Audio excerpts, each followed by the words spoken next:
হে আল্লাহ, একমাত্র আপনার কাছেই আমি আমার দুর্বলতার কথা জানাচ্ছি এবং একমাত্র আপনার কাছেই আমি আমার অভাবের কথা জানাচ্ছি এবং মানুষের নিকট আমার অসম্মানের কথা একমাত্র আপনাকেই বলছি।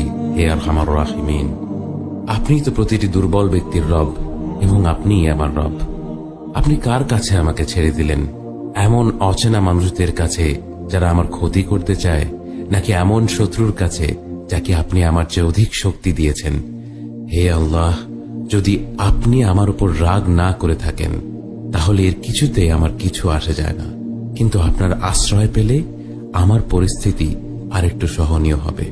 হে আল্লাহ, আমি আপনার চেহারার নূরের কাছে আশ্রয় চাই, যা সব অন্ধকারকে উজ্জ্বল করে দিয়েছে, যা দুনিয়া এবং আখিরাতের সব বিষয়ের সংশোধক। আল্লাহ, আপনার রাগ এবং অসন্তুষ্টি থেকে আমি রেহাই চাই। আল্লাহ, এ সব কাজই শুধু আপনাকে খুশি করার জন্য করা এবং আপনি ছাড়া কোনো শক্তি নেই, কোনো ক্ষমতা নেই।